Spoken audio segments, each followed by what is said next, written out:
I'm in my bathrobe overlooking the Sea of Bangkok, talking about Pattaya, where I am, and why this place is the sex capital of the world. And what does that mean?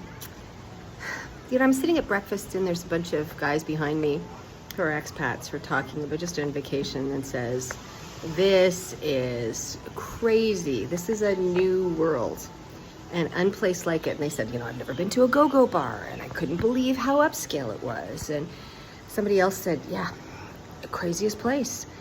And you go to a 20-block radius and there are probably 30,000 beautiful young women who for under $100 US will do anything they want for you for a few hours. If you want to spend a little bit more than that, you can have them for the weekend for that kind of money. There was, somebody said he went upstairs at one of the clubs with them. And being a Buddhist country, sex is really, really casual. It's really easy. And there's not the stigma. There's certainly some of the women who were working as guides or Grab drivers, that's the Uber, or were waitresses, looked not so fondly on some of the sex workers, but they're having a job. And it was interesting because I'm out on the street, and as a woman, unless you were very sexily dressed and with a group of guys and basically looking for a threesome, you were ignored. You felt invisible, like as if you were putting out, I remember being at gay bars in my 20s and putting out energy and getting nothing back. And that's how it felt on the streets of Pattaya. Now it's madness, it's heat, it's cab drivers, it's all kinds of things. There's motorcycles, it's crazy. It's really crazy. And you think, fortunately there are 7-Elevens with air conditioning on every corner. But, and they're selling Camagra, which is the kind of the Asian Viagra, and condoms everywhere, because this is a place for sex. And it's been established as the sex capital. So what do you do and how do you do it? Well, there's a couple of ways, and there's lots of people that have written about this. But I'm a sex therapist and I'm more interested in how you can learn, how you can practice, right? If you're doing what I call Nookie College, which is my school for, sex ed, and you want to learn how to pack a lunch and go down, you want to learn how to touch somebody, you want to do other things, this is a great place to practice. If you haven't had a lot of experience, this is a great place to practice. And finding people that will do that, so leading it on. So, there are massage parlors, and the massage parlors can be, I had at least 5 while I was here, foot massages, back and shoulder massages by middle-aged women in uniforms. And that's all it was. It was 300 baht, which is, I don't know, about about 20 bucks to get that done. And it was brilliant. I would have them every day if I could. And that was great. And then there's some massage parlors like that. Then there are ones where the women are very younger, a little sexily dressed, and there's a back room. And you can get that. You can get the happy ending in the massage place. There are certainly rooms in some of the go-go clubs and some of the gentlemen's clubs. Those are the go-go ones, are the ones where there's girl on girl, where the women are dancing on top of the bar, where their hands are in the air. And that's kind of fun. The gentlemen's clubs where the women are hoping you'll buy them a drink, because the drinks are the currency. I think they get a percentage of the drinks, and the bar, they have to produce so many. And it's kind of weird, but the girls have numbers on their arm to keep track of who's bought what drinks. And if you could say, I'm looking for a number 405, you can find them. There are pool halls, which are a little more casual, probably not the top end, not as classy, but still fun. And you can go and again buy women drinks. And finally, there are the ladyboy bars.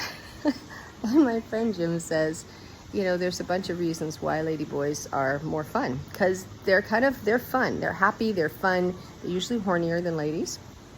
They are chicks with dicks, and that's kind of interesting if you've never gone that way, because they're beautiful. The bone structure, they're stunningly beautiful and feminine. You can be either a top or a bottom. it's the taboo thing.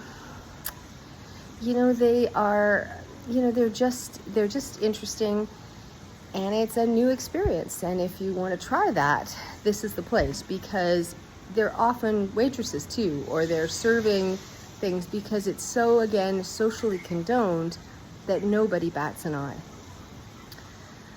But I think you come here and it's scary. It's really scary. It can be overwhelming to all of a sudden have all these women and not know, and whether or not you're going to get fleeced. And what I found was that they were really good at saying handsome and hanging on your every word and saying, my, aren't you big? And look what big muscles you have.